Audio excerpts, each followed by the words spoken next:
2022년 10월 9일 천안광성교회 주일예배 시작하겠습니다. 사랑과 은혜가 풍성하신 아버지 하나님, 맑은 가을의 날씨를 허락하셔서 우리의 영혼까지 시원케 해주시니 참으로 감사합니다.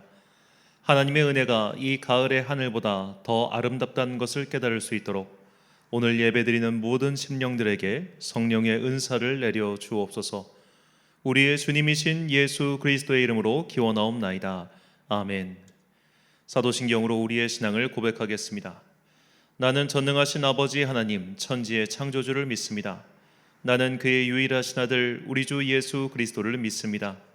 그는 성령으로 잉태되어 동정녀 마리아에게서 나시고 본디오 빌라도에게 고난을 받아 십자가에 못 박혀 죽으시고 장사된 지 사흘 만에 죽은 자 가운데서 다시 살아나셨으며 하늘에 오르시어 전능하신 아버지 하나님 우편에 앉아 계시다가 거기로부터 살아있는 자와 죽은 자를 심판하러 오십니다. 나는 성령을 믿으며 거룩한 공교회와 성도의 교제와 죄를 용서받는 것과 몸의 부활과 영생을 믿습니다. 아멘. 찬송가 10장 찬양하겠습니다.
한 주간 동안 하나님과 나만 아는 죄를 고백하며 침묵으로 참회의 기도를 드리겠습니다.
다 함께 공동기도를 드리겠습니다. 사랑과 은혜가 풍성하신 아버지 하나님, 풍요로운 결실의 가절인 가을을 우리에게 주셔서 감사합니다. 한여름의 더위를 견디고 아름다운 결실을 맺어가는 대지처럼 우리들 또한 영혼의 열매를 맺어가는 이 계절이 되게 하옵소서. 하지만 우리는 이 가을을 무거운 마음으로 보내고 있습니다. 치솟는 물가와 답답한 경제 상황 등 우리를 둘러싼 현실의 무게로 괴로워하고 있습니다. 인간의 탐욕이 빚은 전쟁으로 인해 아직도 온 인류가 고통받고 있습니다. 우리의 죄를 용서하시고 변화시키사 새로운 인생을 살게 하시는 주님께서 죄로 인해 스스로 파멸로 치닫고 있는 어리석은 인간들을 구원하여 주옵소서. 사랑의 하나님, 우리의 믿음 없음을 불쌍히 여기시고 구하는 모든 성도들에게 성령을 보내 주옵소서. 그리하여 영적 눈을 떠서 지금도 일하고 계신 하나님의 능력을 깨닫게 하옵소서. 각자 인생의 십자가를 지고 주님을 따를 수 있도록 은혜를 내려주시길 간절히 구합니다. 우리 교회에 은혜를 베푸사 계획하고 진행하는 일들 가운데 역사하여 주옵소서. 이번 주 토요일부터 시작하는 어린이 토요 배움터에 은총을 베푸시어 지역사회에 선한 영향력을 끼치는 교회가 되게 하옵소서. 다음 달부터 시작하는 다니엘 기도회를 통해서 우리의 영혼이 위로받고 믿음의 큰 성장이 있게 하옵소서. 항상 주님의 손에 붙들린 교회가 되어 하나님 나라를 위하여 일할 수 있도록 능력을 내려 주옵소서. 오늘도 예배와 말씀을 통하여 우리에게 하나님의 일하심을 깨닫는 능력을 내려주사 이 세상 사는 동안 흔들리지 말고 구원과 영생의 길을 끝까지 걸어가게 하옵소서. 이 모든 간구와 함께 주님의 은총과 자비를 구하며 주님께서 가르쳐 주신 기도를 드리오니 하늘에 계신 우리 아버지, 아버지의 이름을 거룩하게 하시며 아버지의 나라가 오게 하시며 아버지의 뜻이 하늘에서와 같이 땅에서도 이루어지게 하소서.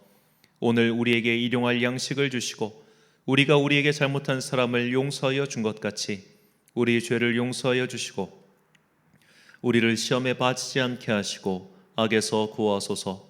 나라와 권능과 영광이 영원히 아버지의 것입니다. 아멘.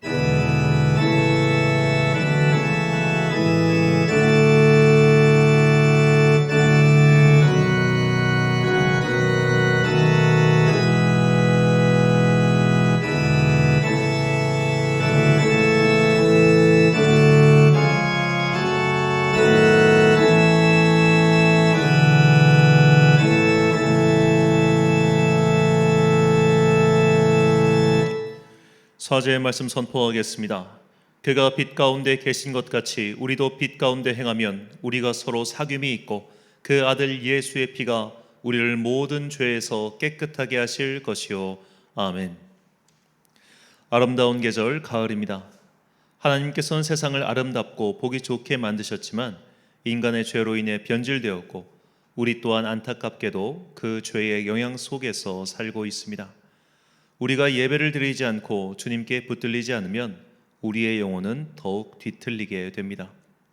예배는 내 영혼을 하나님께로 바르게 교정하는 시간임을 잊지 마시고 예배와 경건 생활에 더욱 힘써서 영적으로 더욱 충만해지는 아름다운 가을이 되시길 주님의 이름으로 축원합니다. 교독문 49번을 함께 교독하시겠습니다. 하나님이여 내 마음을 정하여 싸우니 내가 노래하며 나의 마음을 다하여 찬양하리로다. 비파야 수고마 깰지어다. 내가 새벽을 깨우리로다. 여호와여 내가 만민 중에서 주께 감사하고 문나라 중에서 주를 찬양하오리니 주의 인자하심이 하늘보다 높으시며 주의 진실은 궁창에까지 이르나이다. 하나님이여 주는 하늘 위에 높이 들리시며 주의 영광이 온 땅에서 높임 받으시기를 원하나이다. 함께 있습니다. 주께서 사랑하시는 자들을 건지시기 위하여 우리에게 응답하사 오른손으로 구원하소서. 아멘. 찬송가 478장 찬양하겠습니다.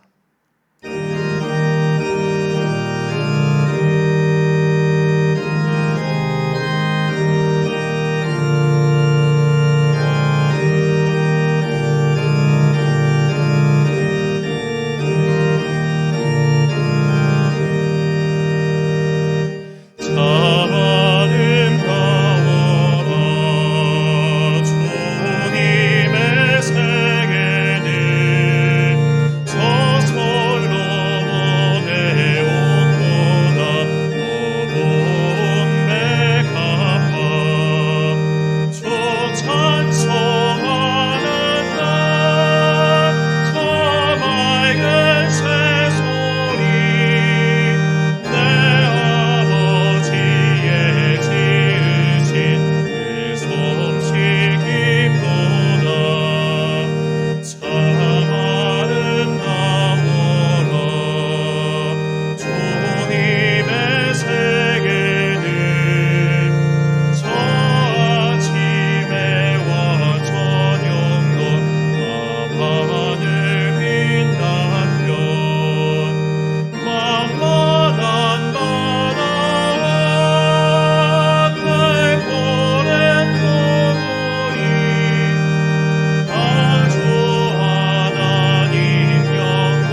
지난주 봉헌하신 분들입니다. 김종학 씨의 가정에서 주조헌금 드리셨습니다. 11조헌금 송건사님, 김집사님 감사드립니다. 성교헌금 송건사님 드렸고요. 감사헌금 또 드렸습니다. 1,000번째 헌금 오영원 집사님 드리셨습니다. 이번 주 토요일부터 어린이 토요 배움터 8주간 시작합니다. 이 배움터 사역을 통해서 우리 지역사회에 우리 교회의 아름다운 소식들이 전해지기를 또 소망합니다. 이곳에 인원들이 채워질 수 있도록 또 함께 기도 부탁드리겠습니다. 이번 주 수요일 날 제가 생명샘 동촌교회 세일의 기도회 설교를 맡게 되었습니다. 이번 주 수요일 새벽 5시에 생명샘 동촌교회에서 설교를 하고요. 이 시간에 이제 우리 교회 새벽 기도회는 어떻게 할 것이냐, 좀 송구스럽게도 제가 이제 사전에 녹화한 것을 유튜브로 실시간 방송하도록 하겠습니다. 이 점 양해 부탁드립니다. 특별히 이제 선교지를 위해서 기도 부탁드리겠습니다. 어제 말레이시 정확히는 이제 어디죠? 여기 IT는 이제 우리나라 대사관이 없고 이제 도미니카의 대사관이 있는데 이 대사관에서 IT 치안 상황이 악화해서 출국 권고 조치가 왔습니다. 최근 IT 정부의 유류비 인상 발표 이후 대규모 거리 시위가 발생하고 이 범죄 조직 간의 연료 탱크 점거로 인한 무력 충돌이 지속적으로 일어나고 있어서 이 IT 주재 주요 외국 대사관 및 국제기구들이 철수 및 일시 폐쇄 조치를 취하고 있습니다. 현재 IT 일부 지역은 연료 공급 중단 및 인터넷 등이 끊기는 그런 일들이 계속 벌어지고 있어서 이제 대사관에서는 우리 국민들이 다 가까운 이웃 나라로 철수해 줄 것을 권고하고 있습니다. 저희 이제 김용신 선교사님이 계속 이제 IT 현지에 계시는데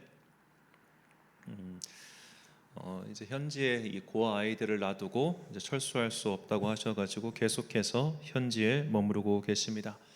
선교사님의 안전과 또 이제 아직까지 이제 피난 공고가 나왔음에도 불구하고 현지를 지키고 계신 선교사님들과 또 가족들이 있습니다. 그분들 위해서 계속해서 중보기도 부탁드리겠습니다.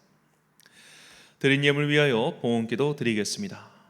사랑과 은혜가 충만하신 아버지 하나님, 생명은 모두 주님께 있음을 우리가 믿습니다. 우리가 아무리 안전한 곳에 거한다 할지라도 주님께서 우리를 부르시면 우리는 그 부름에 응답하지 아니할 수가 없습니다. 아무리 또한 위험하고 험난한 곳에 있더라도 주님께서 그를 지켜주신다면 그는 그 어디나 천국과 같이 평안함을 누릴 것을 믿습니다. 능력의 하나님께서 당신의 자녀들을 지켜주실 것을 믿사오니 항상 당신의 천사들을 그들 가운데 보내주사 이 세상의 그 어떤 악한 것들도 틈타지 못하도록 주님 눈동자와 같이 지켜주옵소서. 우리 교회에 복과 은혜를 내려주시어 지금까지 인도하심에 참으로 감사드립니다. 언제나 귀한 성도님들의 이 수고와 헌신으로 인해 우리 교회가 이 지역사회에서 점차 뿌리를 내려가고 있사오니 오늘도 예배를 함께 드리며 또한 귀한 주님께 예물을 드리는 이 성도들의 수고와 헌신 기억하시고 하늘의 신령한 것과 땅의 풍성한 것들로 그들의 삶을 채워 주옵소서. 이번 주 토요일부터 시작하는 어린이 토요 배움터 위에 주님께서 은혜와 복을 내려주사 이 사역을 통하여 우리 교회가 이 지역사회의 귀한 일꾼으로 쓰임받게 하여 주시옵시고 어려운 자들, 괴로운 사람들과 함께 동행하는 주님의 손과 발 되게 하여 주옵소서. 다음 달부터 시작하는 다니엘 기도회 위에 주님께서 복과 은혜 내려주셔서 이 기도에 참여하고 있는 모든 교회들이 새로운 소망과 새로운 힘을 얻게 하시고 그리하여 각자의 자리에서 맡은 바 사명을 잘 감당할 수 있는 주님의 귀한 도구들 되게 하여 주옵소서. 이제 주님의 말씀을 듣습니다. 이 말씀이 우리의 삶을 인도하는 주님의 나침판이 되길 소망하오며 이 모든 말씀 우리에게 길과 진리 생명 되시는 예수 그리스도의 이름으로 기도드립니다. 아멘.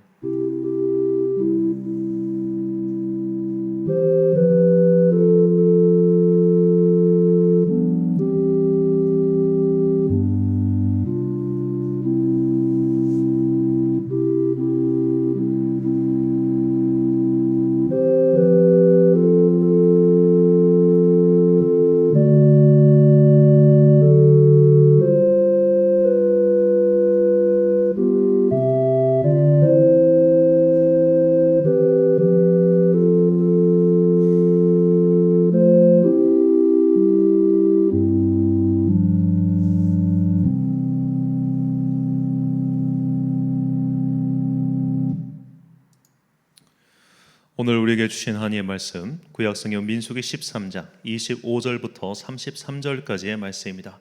구약성경 민수기 13장 25절부터 33절까지의 말씀. 이제 봉독하겠습니다. 하나님의 말씀 경청하십시오. 40일 동안 땅을 정탐하기를 마치고 돌아와 바란 광야 가데스에 이르러 모세와 아론과 이스라엘 자손의 온 회중에게 나와 그들에게 보고하고 그 땅에 과일을 보이고 모세에게 말하여 이르되 당신이 우리를 보낸 땅에 간즉 과연 그 땅에 젖과 꿀이 흐르는데 이것은 그 땅의 과일이니이다. 그러나 그 땅 거주민은 강하고 성읍은 견고하고 심히 클 뿐 아니라 거기서 아낙 자손을 보았으며 아말렉에게는 남방 땅에 거주하고 헤딘과 여부스인과 아모리 있는 산지에 거주하고 가나안인은 해변과 요단가에 거주하더이다.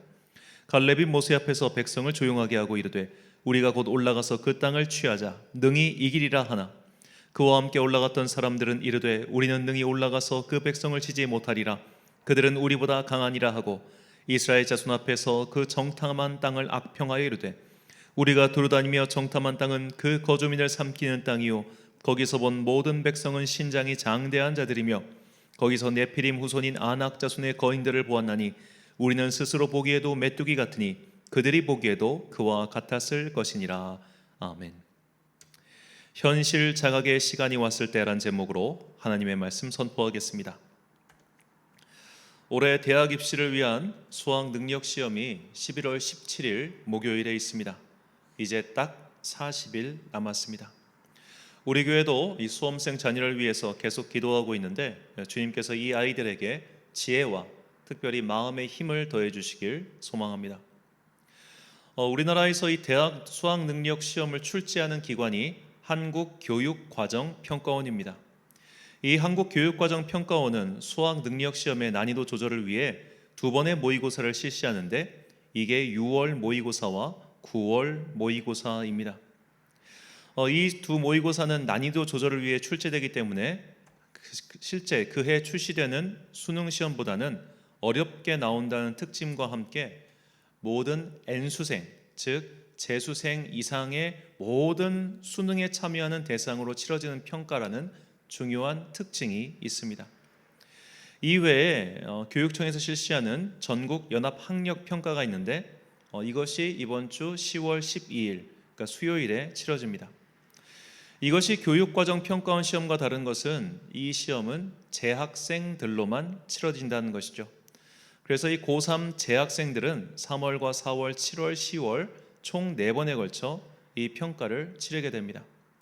자, 이 두 가지를 종합해서 설명하면 만약 재수를 하지 않은 고3 재학생, 수험생이라 하면 한 해 동안 이 전국 단위 평가를 6번 받는 셈이죠. 특히 한국교육과정평가원에서 치르는 시험은 재학생뿐만 아니라 재수생 등을 포함한 실제 수능을 치르는 모든 사람이 참여하기 때문에 자신의 실력이 어느 정도인지 내 등수가 실제 어느 정도인지 파악할 수 있는 지표가 됩니다. 자, 그래서 이 시험을 치르고 나면 이 고3 재학생 등은 큰 충격을 받는 아이들이 나오기 시작합니다. 지금까지는 학교 안에서 자기 등수만 확인하다가 내가 전국에서는 실제로 이 정도 등수밖에 나오지 않는구나라고 현실을 자각하기 때문입니다.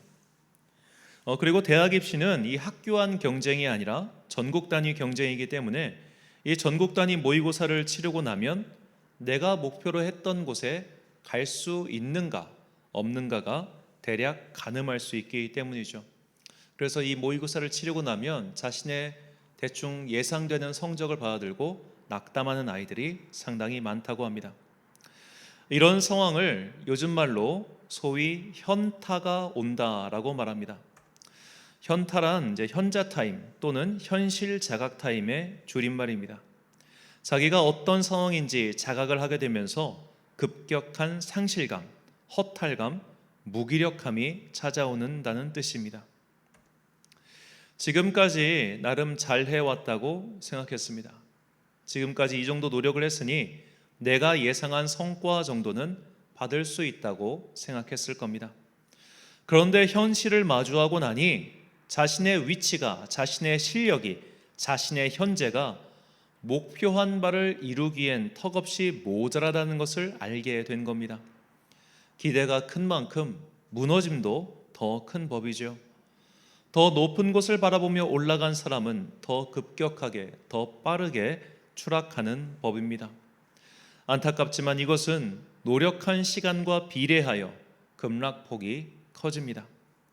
노력하지 않은 사람은 현실 자각도 오지 않지만 많은 노력을 하였지만 그 노력에 대해 기대만큼의 대가가 오지 않을 때 사람들은 더 크게 좌절하게 됩니다. 이것은 어느 분야, 어느 시대, 누구에게나 찾아오는 안타깝고 또 슬프고 괴로운 시간이죠. 성경 속에서도 이렇게 현실을 자각하는 소위 현타가 왔을 때 급격히 마음이 무너진 이야기들이 많습니다. 오늘 본문은 이 현실을 자각하고 크게 실망한 출애굽 공동체의 모습을 우리에게 전해주고 있습니다. 출애굽 공동체, 즉 모세와 함께 이집트를 나온 이스라엘 민족은 그야말로 역사적 사건의 주인공들이었습니다. 그들은 자신들의 힘으로 이집트 노예 생활을 끝낸 것이 아니라 처음부터 끝까지 하나님의 능력으로 그 생활을 벗어났습니다. 그들은 철저하게 수동적이었고 스스로 한 일이라고는 짐을 싼 것밖에는 아무것도 없었습니다. 역사상 유일무이한 기적을 하나님께서 일으키셨습니다. 이집트에 10가지 재앙을 내리셔서 결국 그들을 항복시키셨고 마지막까지 미련을 버리지 못하고 추격해오는 이집트의 군대를 모두 홍해 바다에 가라앉히셨습니다. 그뿐만이 아니었습니다. 광야길에 들어간 이스라엘 민족이 물을 달라고 하면 물을 주셨고 고기를 달라고 하면 고기를 주셨습니다. 무엇보다도 가장 위대한 기적은 하나님께서 직접 시내산에 강림하신 사건이었습니다. 이스라엘 민족은 이 하나님의 강림에 너무나 놀라서 제발 모세 혼자 시내산에 가서 하나님과 독대해 달라고 부탁할 정도였습니다. 도저히 인간으로서는 이 공포를 견딜 수 없었기 때문입니다. 이렇게 그들은 위대한 역사의 주인공이 되는 듯 했습니다. 모든 것을 하나님께서 준비하셨고 하나님께서 끌고 가셨습니다. 하지만 하나님께서는 이스라엘 백성이 계속 수동적인 태도로만 살 수 없음을 알고 계셨습니다. 하나님께서는 우리가 능동적이고 자율적이며 주체적인 삶을 살기 원하시지 우리가 노예처럼 수동적으로만 살기를 원하시지 않습니다. 하나님께서 모든 인간에게 자유의지를 주신 것은 진정한 사랑이란 구속하고 조종하는 것이 아니라 그가 자신의 자리에서 똑바로 서서 살 수 있게 해주는 것임을 알려주시기 위함이었습니다. 이집트를 나오고 시내산까지 이르는 여정은 이스라엘 민족 입장에서는 스스로는 뭔가 할 일이 없는 그야말로 수동적인 삶이었습니다. 가라고 하면 가고 멈추라고 하면 멈추고 밥 달라고 하면 밥 주고 마실 물 달라고 하면 마실 물 주는 그야말로 노예나 또는 아이와 같은 시간이었죠. 업혀주고 입혀주고 재워주고 어린아이처럼 떼쓰고 달라고 하면 뭐든지 주님께서 들어주는 그런 시간이었습니다. 하지만 이제는 스스로 일어서야 할 때가 왔습니다. 이제는 자신들의 손으로 무언가를 이뤄야 하는 시간이 도래한 겁니다. 어른의 시간이 마침내 왔습니다. 그들이 이제 어른으로서 수행해야 할 첫 번째 과제가 바로 가나안 정복이었습니다. 모세는 이 첫 번째 과제를 수행하기 위해 지파별로 대표자 12명을 뽑았습니다. 이 대표자 12명은 각 지파의 수령으로서 그 지도력과 능력을 이미 검증받은 이들이었습니다. 이 12명은 광야를 지나 헤브론까지 이르렀고 아브라함의 가족묘가 있는 막벨라 근처까지 가서 그곳에 과실을 가지고 돌아왔습니다. 이렇게 사전 준비를 다 마치고 이제 첫 번째 과업을 수행하면 되는데 여기서 문제가 생겼습니다. 이 12명의 수령 중에 10명에게 소위 현타가 온 것입니다. 우리가 정복해야 할 적들은 너무나 강하고 우리는 수수깡이처럼 힘이 없다. 그렇게 인정해버리고 말았습니다. 본문 32절과 33절 말씀입니다. 이스라엘 자손 앞에서 그 정탐한 땅을 악평하여 이르되 우리가 두루다니며 정탐한 땅은 그 거주민을 삼키는 땅이요 거기서 본 모든 백성은 신장이 장대한 자들이며 거기서 네피림 후손인 아낙 자손의 거인들을 보았나니 우리는 스스로 보기에도 메뚜기 같으니 그들이 보기에도 그와 같았을 것이니라. 자, 그들이 만난 사람들, 즉 아낙 자손은 고대의 네피림, 거인들의 후손처럼 보였습니다.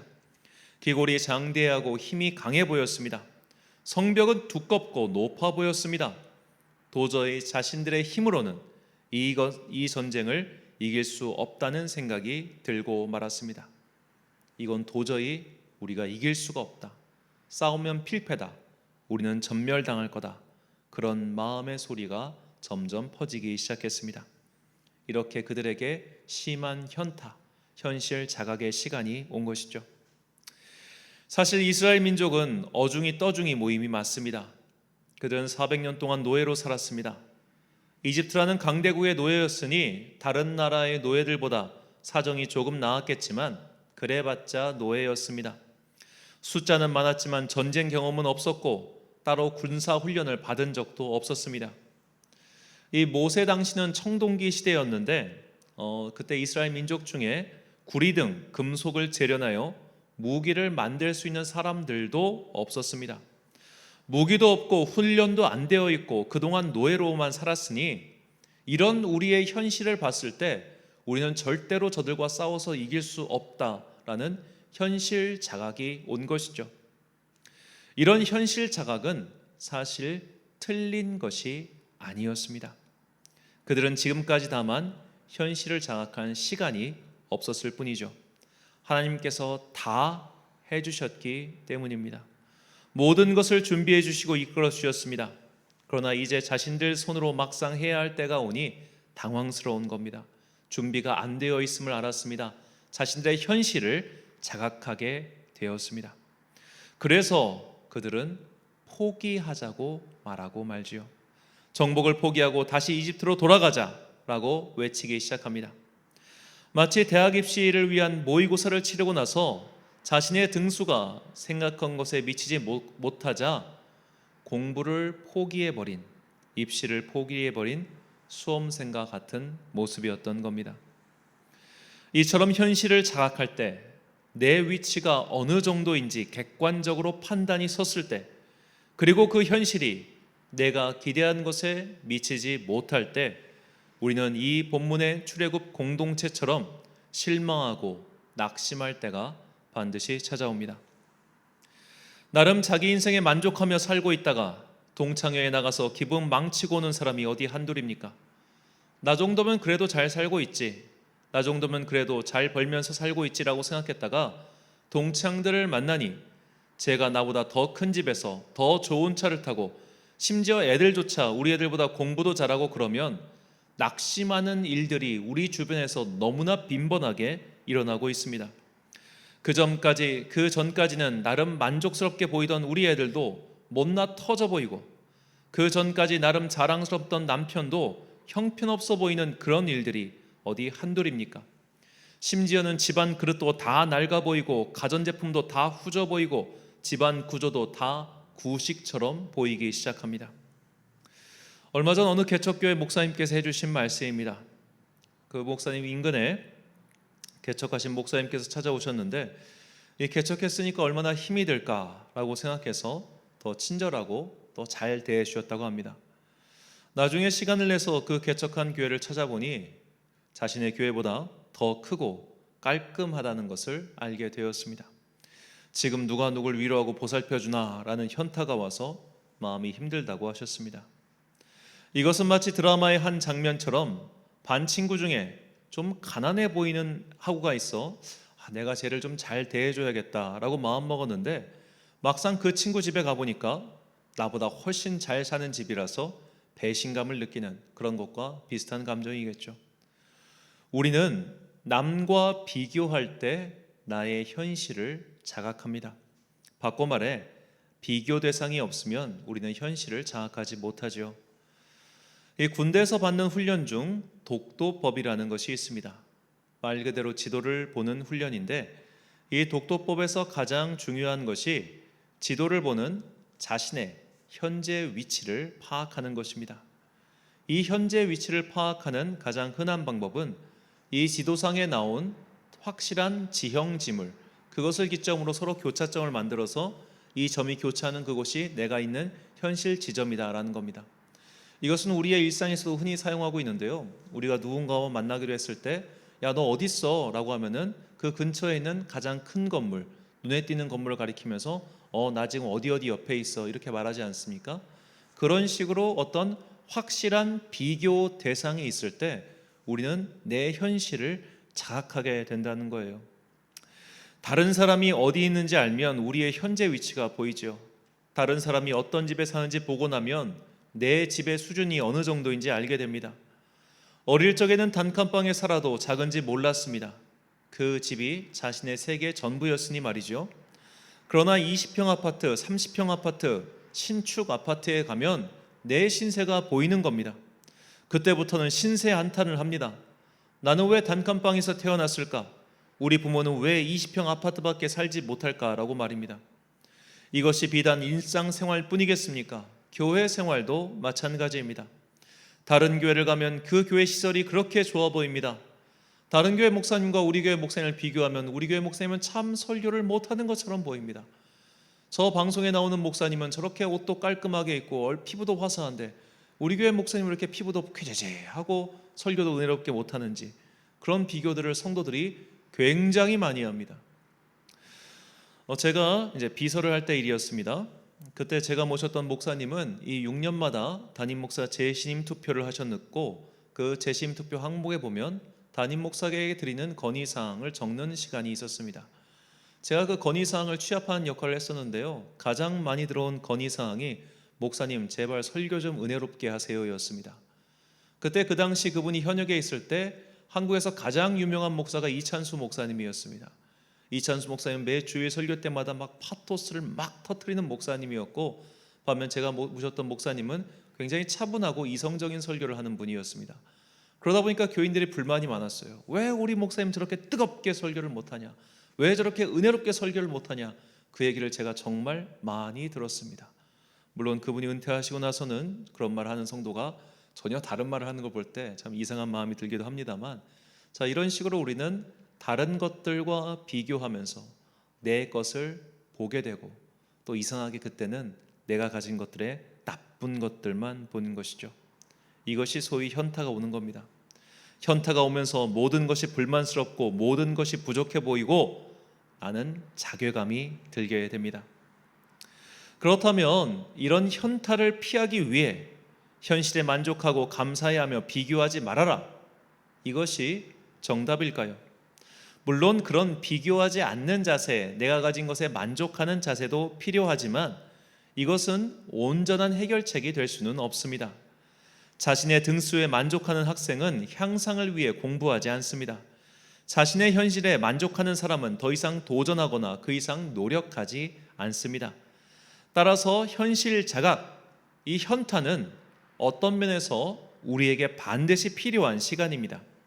현실을 자각하고 부족한 것이 무엇인지 깨닫고 앞으로 내가 무엇을 더 해야 하는가를 깨닫게 되는 귀한 시간이 어찌 보면 현실 자각 타임이라고 할 수도 있습니다. 만약 오늘 본문의 사건 속에서 이 12명의 정탐꾼 중 부정적인 정보를 전당한 10명이 다음과 같이 행동했다면 어떻을까요? 지금 우리는 노예 생활에 너무 익숙해서 군사훈련이 전무하다, 그러니 전쟁에 돌입하기 전에 군사훈련을 하고 침공하자. 지금 저들의 성벽은 높고 견고하다, 그러니 공성전에 대비해서 무기를 좀 만들어야 된다 등등 현실을 자각하되 그 현실을 뛰어넘기 위해 여러 가지 방안도 함께 고려했다면 어떤 일이 벌어졌을까요? 아마도 출애굽 공동체는 40년의 광야 생활을 겪지 않고도 그 세대가 그대로 가나안 땅에 들어가는 역사상 가장 위대한 이야기의 주인공들이 되었을 겁니다. 하지만 이 몫은 오롯이 갈렙과 여호수아만 누리게 되었습니다. 이 두 사람은 현타가 와서 주저앉아 버린 사람들 앞에서 옷을 찢으며 강하게 주장합니다. 민수기 14장 6절부터 9절까지 말씀입니다. 그 땅을 정탐한 자 중 눈의 아들 여호수아와 여분네의 아들 갈렙이 자기들의 옷을 찢고 이스라엘 자손의 온 회중에게 말하 이르되 우리가 두루다니며 정탐한 땅은 심히 아름다운 땅이라. 여호와께서 우리를 기뻐하시면 우리를 그 땅으로 인도하여 들이시고 그 땅을 우리에게 주시리라. 이는 과연 젖과 꿀이 흐르는 땅이니라. 다만 여호와를 거역하지는 말라. 또 그 땅 백성을 두려워하지 말라. 그들은 우리의 먹이라. 그들의 보호자는 그들에게서 떠났고 여호와는 우리와 함께 하시느니라. 그들을 두려워하지 말라. 아멘. 자, 여호수아와 갈렙이 현실을 몰라서 현실을 보지 않았기 때문에 이런 말을 한 것이 아니죠. 그들도 함께 현실을 봤습니다. 그들도 함께 현타를 겪었습니다.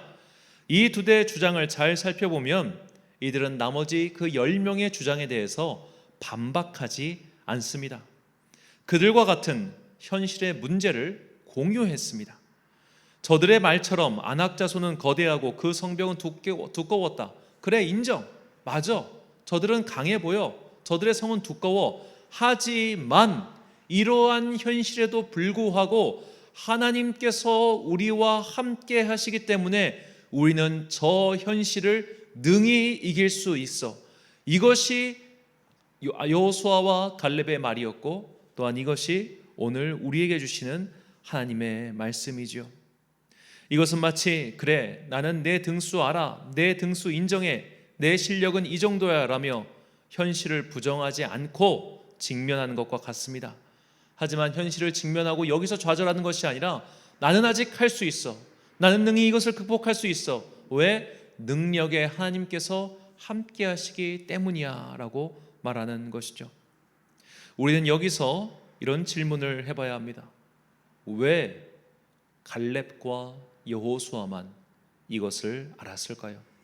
왜 그들만 다른 사람들과 달리 이 진리, 하나님께서 우리와 함께 하신다면 그 어떤 현실의 벽도 능히 극복할 수 있어라는 이 진리를 왜 그들만 깨달았냐 이 말입니다.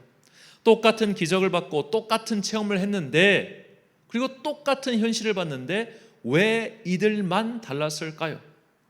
이 둘은 하나님의 능력을 자신의 생각 안에 가두지 않았기 때문입니다.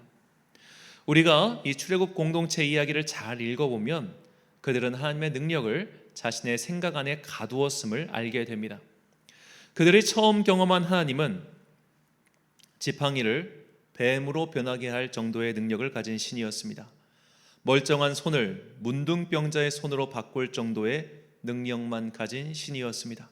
한마디로 그냥 요술쟁이 수준이었습니다. 그러다가 그들은 점점 하나님의 능력을 경험하게 되지요. 그런데 이들은 자신이 경험한 일들만 행할 수 있는, 그러니까 내가 경험한 것까지만 능력을 할 수 있는 하나님, 그 정도의 하나님으로만 알았던 거예요. 그들은 바다를 가르는 하나님을 경험했습니다. 근데 그러고 나니까 그들이 생각할 때 하나님은 이 고대 그리스에 나오는 바다의 신 포세이돈처럼 바다에서까지만 능력을 발휘하는 신이었던 거예요. 그들은 반석에서 물을 내시는 하나님을 경험했습니다. 하지만 그들은 고기를 줄 수 있는 하나님은 상상하지 못했습니다. 마치 하늘의 신 제우스가 바다에서는 포세이돈에게 이길 수 없듯이 그들은 그렇게 하나님의 능력을 조각조각 내어 이 분야는 가능하지만 저 분야는 안 되는 하나님, 이 정도로 하나님의 능력을 제한해서 생각한 것이죠. 다른 분야 외에는 하나님께서 능력을 발휘할 수 없으리라고 지레 짐작한 것입니다. 그러나 여호수아와 갈렙은 달랐습니다. 하나님께서 이것도 하시니 저것도 하실 수 있다. 하나님은 전능하신 하나님이다. 이것을 여호수아와 갈렙만 파악한 것이죠. 이것이 오늘 하나님께서 주시는 또 다른 메시지입니다. 현대 그리스도인들 가운데서도 하나님의 능력을 제한하는 사람들이 참 많습니다. 자기의 생각과 경험 안에 하나님을 가두어 놓고 하나님께서는 딱 여기까지만 하실 수 있어 라고 생각하는 겁니다. 하나님께서 우리에게 영적 은사, 영적 은혜는 주실 수 있지만 육체의 질병의 회복은 불가능해 라고 생각하는 교인들이 상당히 많습니다. 하나님께서는 우리에게 영적인 축복, 영적인 은사는 풍성히 주시지만 물질적인 축복, 이 세상에서 우리를 부유하게 하시고 성공하게 하시는 그런 쪽에선 능력이 없는 분이야 라고 생각하는 사람들이 은근히 많습니다. 가장 흔한 생각은 무엇일까요? 저 인간은 하나님도 못 고쳐, 이거예요. 성경에 나온 수많은 이야기, 수많은 기적은 그저 고대의 기록문일 뿐 오늘 우리에게 일어날 수 있는 사건이라고는 생각하지 않습니다. 더 이상 죽은 사람이 살아나는 것은 불가능해. 더 이상 모세와 같은 기적은 불가능해. 더 이상 오병이어와 같은 사건은 일어나지 않아 라고 소위 말해 과학적인 사고, 현대적인 사고, 그 틀 안에 하나님을 가두어 놓고 하나님께서 벌이실 수 있는 기적의 영역이란 고작 해야 과학 밖에서의 영역인 딱 요만큼이야 라고 제안하는 우리의 생각이 오늘 본문 속에 나온 정탐꾼들의 생각, 그래 하나님은 반석 위에서 물을 내셔, 거기까지야. 그래 하나님은 고기도 주셔, 거기까지야. 하나님은 그런 일들을 행하실 수는 있지만, 그래 여기까지 인정하지만 그분은 전쟁에서 승리하게는 하실 수 없는 분이야 라고 그렇게 생각한 것이죠. 하지만 우리는 성경 속에 나온 이 기적의 사건들이 오늘 이 시간, 이 현재에도 충분하고도 넘치게 일어날 수 있다는 것을 알고 있습니다. 이 기적의 신뢰가 제가 이전에도 설명해 드린 적이 있었던 미국 LA 아주사 거리의 기적입니다. 1900년 과연 성경 속에 나타난 방언의 은사가 이 20세기에도 일어날 수 있을까 궁금했던 신학교 교수와 몇몇 신학생들이 밤을 새워 기도했고 이들은 모두 방언의 은사를 받았습니다. 그리고 이 방언의 은사는 계속 뻗어갔죠. 하나님의 기적은 성경에 기록한 것으로 그치지 않고 오늘 우리의 현실에서도 얼마든지 임할 수 있음을 믿는 사람들, 하나님의 능력에 제한을 두지 않는 사람들, 그런 사람들이 기적의 주인공이 되고 현실을 변화시키는 주님의 도구가 될 수 있습니다. 주님께서는 우리도 이 기적의 주인공들이 될 수 있다고 분명히 말씀하셨습니다. 마가복음 16장 17절과 18절 말씀입니다. 믿는 자들에게는 이런 표적이 따르니니 곧 그들이 내 이름으로 귀신을 쫓아내며 새 방언을 말하며 뱀을 집어올리며 무슨 독을 마실지라도 해를 받지 아니하며 병든 사람에게 손을 얹은즉 나으리라 하시더라. 아멘. 현실의 벽은 분명히 높습니다. 우리의 상대는 분명히 강합니다. 그러나 하나님께서는 그 현실보다 높고 강하시다는 것을 꼭 기억하십시오. 우리가 감히 넘볼 수 없는 현실의 벽을 하나님께서는 능히 부수고 새롭게 하실 수 있습니다. 왜냐하면 이 세상은 하나님의 창조물이기 때문입니다. 현실을 장악하고 절망한 한 사람의 이야기가 성경에 나옵니다. 그에게는 아들이 있었는데 그 아들이 귀신이 들려 심각한 일을 겪고 있었습니다. 일단 말을 하지 못했습니다. 그리고 귀신이 간지를 일으키면 갑자기 물속에 빠지지 않나, 불 속에 뛰어들지 않나, 도저히 통제불능이었습니다. 이것이 그 아버지가 처한 높은 현실의 벽이었습니다. 도저히 이 현실을 이길 수가 없었죠. 그런데 예수님의 소식이 들려 어렵게 자식을 데리고 예수님을 찾아갑니다. 그때 하필 예수님께서 베드로, 야고보, 요한과 함께 산에 올라가셨습니다. 이 아버지는 예수님의 제자들에게 귀신을 쫓아내달라고 요청하였습니다. 하지만 제자들은 이 귀신을 쫓아내지 못했죠. 자, 이때 이 아버지에게 얼마나 큰 현타가 왔겠습니까? 이게 내 현실이구나. 도저히 바꿀 수 없는 절망 중에 절망이구나. 사람이 언제 제일 절망합니까? 희망을 품었을 때 더 절망해요. 그나마 작은 희망을 품고 예수님을 찾아왔는데 예수님은 없어서 그의 제자들에게 부탁하자 그 제자들이 못 고쳤어요. 작은 실망이 떨어지면서 더 깊은 나락으로 떨어진 겁니다. 자괴감, 상실감, 괴로운 마음이 이 아버지를 온통 지배하고 있었습니다. 그때 예수님께 나타나자 그 아버지가 아마도 힘없이 이렇게 말합니다. 할 수 있거든. 고쳐주시오. 할 수 있거든. 그 아버지, 그 현실을 자각하고 괴로워하고 상실감에 빠져있는 그에게 주님께서는 다음과 같이 말씀하셨습니다. 마가복음 9장 23절 말씀입니다. 함께 읽겠습니다. 시작. 예수께서 이르시되 할 수 있거든이 무슨 말이냐? 믿는 자에게는 능히 하지 못할 일이 없느니라. 아멘. 사랑하는 천안광성교회 성도 여러분, 그리고 이 예배를 함께 드리고 계신 귀한 주님의 자녀 여러분, 현실 자각의 시간이 오셨습니까? 현타가 세게 와서 자괴감이 들고 실망감이 커지고 절망이 속에 가득 차 있으십니까? 그렇다면 주님의 이 말씀, 할 수 있거든이 무슨 말이냐? 믿는 자에게는 능히 하지 못할 일이 없다. 이 선포를 반드시 기억하십시오. 하나님의 능력을 내 현실, 내 생각, 내 경험 안에 가두지 마십시오. 성경 속에 나타난 기적을 그저 고대의 기록물로 취급하지 마십시오. 하나님께서는 이 성경에 나타난 기적을 지금도 일으키실 뿐만 아니라 성경에 기록되지 않은 기적도 일으키시는 분이십니다. 그 어떤 것도 하나님의 전능하심을 제한할 수 없습니다. 하나님은 만물을 창조하신 후 방치하신 기계장치의 신이 아닙니다. 하나님은 고대에서만 활동하시다가 예수님께서 다시 이 땅에 오실 때까지 아무 일도 하지 않으시는 방관자도 아니십니다. 그분은 지금도 일하시며 지금도 믿는 자들에게 능히 하지 못할 일들을 일으키시는 기적의 하나님이십니다.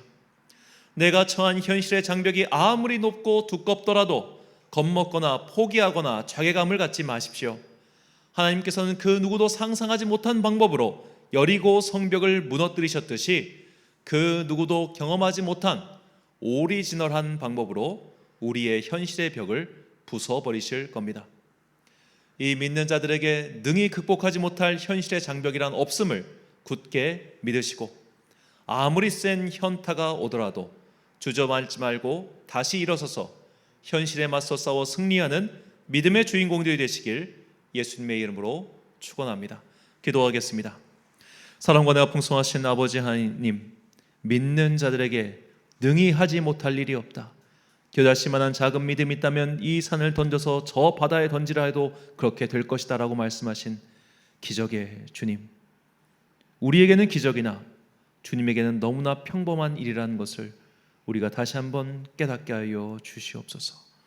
성경 속에 나타난 그 수많은 기적들은 오늘도 우리의 현실 속에서 능히 일어날 수 있음을, 주님께서 일으키시고자 한다면 능히 하실 수 있음을 굳게 믿고 아무리 현실의 벽이 높다 할지라도 그 현실에 좌절하지 않고 믿음을 가지고 능히 승리하는 믿음의 역사의 주인공들 되게 하여 주옵소서. 이를 위하여 우리에게 더욱더 굳센 믿음이 필요하오니 각자의 자리에서 오늘 현실의 장벽에 무릎을 꿇고 현실 때문에 마음의 상처를 입은 모든 사람들에게 성령을 선물로 주사 믿음이 더욱 강하게 하여 주옵소서. 이 강한 믿음을 가지고 각자가 처한 이 현실의 장벽과 싸워 승리하여 마침내 믿음의 주인공 되기를 간절히 소망하오며, 이 모든 말씀 할 수 있거든이 무슨 말이냐, 믿는 자에게 능히 하지 못할 일이 없다라고 하신 예수 그리스도의 이름으로 기도드립니다. 아멘. 찬송가 357장 찬양하겠습니다.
화소의 말씀 선포하겠습니다.